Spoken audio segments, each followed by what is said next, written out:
कैसा है तू और हमारा देश कैसा है? वैसा ही जैसा आप छोड़ के गए थे। यानी कि हम अभी भी अंग्रेजों के गुलाम हैं? नहीं, अंग्रेजों से तो हमें 1947 में ही आजादी मिल गई थी। अच्छा, तो अब तो हमारे अपने लोग देश चलाते होंगे ना? हाँ, तब तो देश काफी आगे बढ़ गया होगा। जब हमारे अपने लोग देश चला रहे हैं तो गरीबी और भ्रष्टाचार का तो नाम ही नहीं होगा। सबको बराबर हक दिया जाता होगा, किसानों और मजदूरों का अच्छा ध्यान रखा जाता होगा ना? नहीं, ऐसा तो कुछ नहीं है। तो कैसा है बताना मुझे।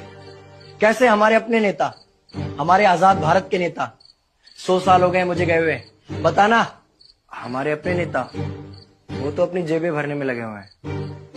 आने वाली 7 पीढ़ियों को नहीं बल्कि 700 पीढ़ियों को ना कमा कर खाना पड़े उस चीज के इंतजाम में लगे हुए हैं। तो तुम लोग क्या कर रहे हो और हमारे देश का युवा क्या कर रहा है? हम लोग तो इंस्टाग्राम पर रील्स देखने में बिजी हैं। यानी कि हमारे लोगों पर कोई असर नहीं पड़ा।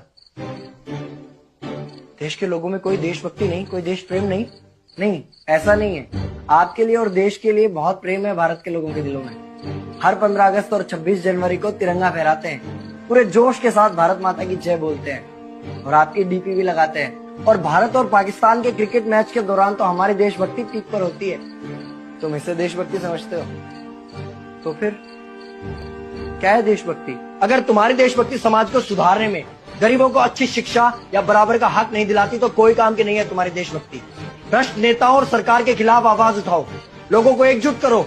लेकिन अगर हमने सरकार के खिलाफ आवाज उठाई या नेताओं से सवाल पूछे तो हमें एंटी नेशनलिस्ट कहा जाएगा या हमें गद्दार करार दे दिया जाएगा। तो डरता है? 23 साल का था मैं जब अंग्रेजों ने मुझे फांसी पर चढ़ा दिया। मुझे तो आतंकवादी कहा गया था। अब नहीं जागे तो ये देश सोता रहेगा। ये सरकारें, ये नेता देश को बेच खाएंगे। इस भ्रष्ट सरकारी तंत्र से लड़ो। देश को क्रांति की जरूरत है। क्रांति यानी कि हमें हथियार उठाने होंगे, बंदूकें उठानी होंगी जैसे आपने उठाई थी। नहीं, हमारी क्रांति विचारों की थी। जब अंग्रेजी हुकूमत ने हमारी आवाज नहीं सुनी तो हमने और जोर से आवाज लगाई और अपने विचार रखे। और क्रांति केवल सत्ता को बदलने तक सीमित नहीं है, बल्कि इस तंत्र को जड़ से उखाड़ कर फेंकना है। पर ये होगा कैसे? अपने आसपास से शुरुआत करो। जो भी तुम्हें भ्रष्ट नजर आए उसके खिलाफ आवाज उठाओ, एक्शन लो। तुम्हारे टैक्स का पैसा नेताओं की जेब में जा रहा है, हिसाब मांगो।